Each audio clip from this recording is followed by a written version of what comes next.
எல்லாருக்கும் வணக்கங்க. இன்றைக்கி கடலை மாவில் கீரை போண்டா செஞ்சு பார்க்கலாங்க. அதுக்கு நான் 1 கப்பு அளவுக்கு கடலை மாவு எடுத்து வச்சுருக்கிறேங்க. இதுக்கு முருங்கைக்கீரை கொஞ்சம் எடுத்து பறிச்சுட்டு நல்லா 3 தடவை அலசிட்டு எடுத்து வச்சுருக்கிறேங்க, தண்ணி வடிச்சிட்டு. பெரிய வெங்காயம் 2 வெங்காயம் தூளாக அரிஞ்சு வச்சுருக்கிறேங்க. மிளகா, பச்சை மிளகா நம்ம காரம் எவ்வளோ தேவையோ அந்த அளவுக்கு எடுத்து வச்சுக்கலாங்க. இஞ்சி கொஞ்சமாக தூளாக அரிஞ்சு வச்சுருக்கிறேங்க. இஞ்சி நம்ம விருப்பங்க, தேவையில்லைங்க. இது கடலை மாவு வாயுவுக்கும் பித்தத்துக்கும் குறைக்குமேனு நான் எடுத்து வச்சுருக்கிறேங்க. இஞ்சி வேணும்னா போட்டுக்கலாம், விருப்பம் இல்லைன்னா விட்டுடலாங்க. பச்சரிசி மாவு 2 டேபிள் ஸ்பூன் அளவுக்கு எடுத்து வச்சுருக்கிறேங்க. இதை மாவோட சேர்த்துக்கலாங்க. இப்போ இது எடுத்து வச்ச பொருள் எல்லாம் போட்டு மாவில் போட்டு நல்லா கலந்துட்டு உப்பு கொஞ்சம் தேவையான அளவுக்கு போட்டுட்டு அப்புறமா தண்ணி தெளித்து நம்ம போண்டா பதத்துக்கு பிசைஞ்சு எடுத்துக்கலாங்க.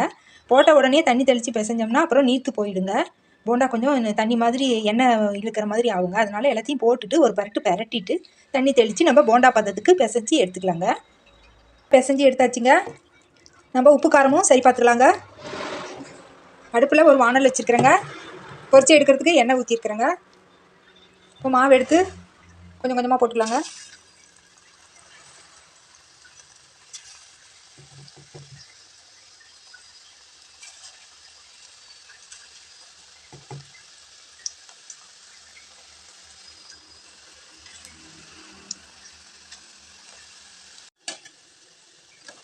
ஒரு பக்கம் வந்த உடனே மறுபக்கம் திருப்பி போட்டுக்கலாங்க.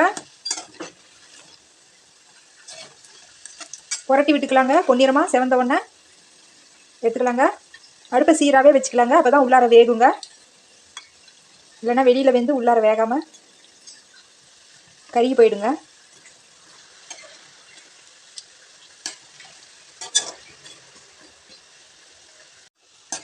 அவ்வளோதாங்க, பொன்னிறமாக செவந்துருச்சுங்க. இப்போ எடுத்துடலாங்க.